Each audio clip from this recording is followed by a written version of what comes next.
Hey guys, I'm in the Bay Area today, and I just got out of an Uber ride. Yes, you can tell, I think, from the background, I'm at an airport, and my Uber driver was this woman named Zara.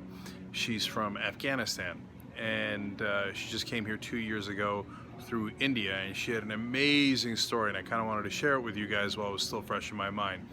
Her father was killed by the Taliban. He was a commander in the Afghan army, and she was actually a gold and silver medalist in a martial art that I couldn't quite understand. It's some sort of Chinese martial art that's apparently in the Olympics. And then she was a coach later.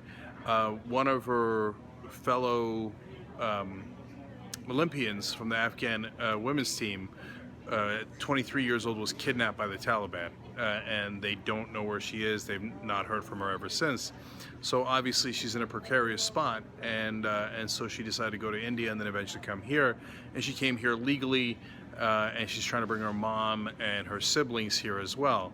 So I took the opportunity to ask her some questions about Afghanistan and Islam, and she said some things I didn't know. For example, she said that ISIS controls a certain area of Afghanistan now. It's not just the Taliban.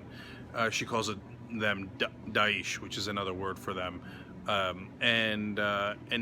asked her about, does the government control anything outside of Kabul?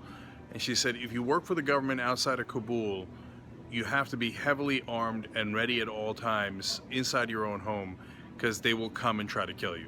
That's just a fact. It's a fact, which leads you to believe that that perhaps the Afghan government is not really the government of all of Afghanistan. And if you're endangering your life by working for the government of Afghanistan anywhere outside of Kabul, then there's some chance they're not really in charge. Now, of course, keep in mind, this is one person's perspective, right? It doesn't mean it's the absolute truth. It's just her perspective, but it is an interesting one.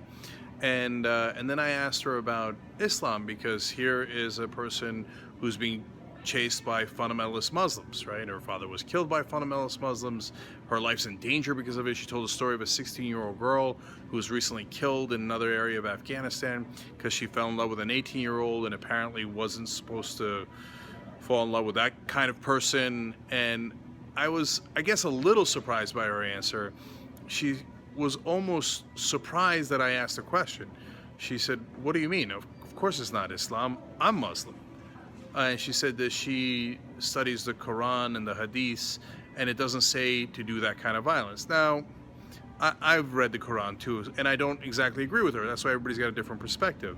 I think that Islam often, unfortunately, does give an excuse for it if you're looking for that excuse, as Christianity does and has for a long time, and Islam has for a long time.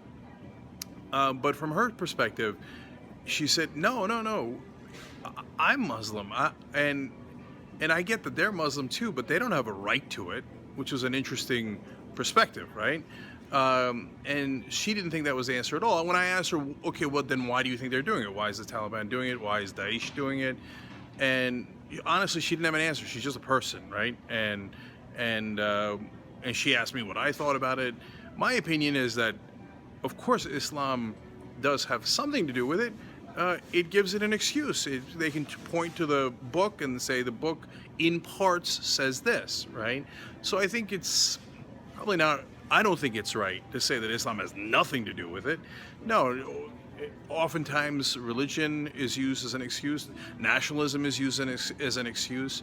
But I think it's complicated. I think it also has to do with power and local culture and politics and all of these different things. I know some people don't believe that. They think it's super simple.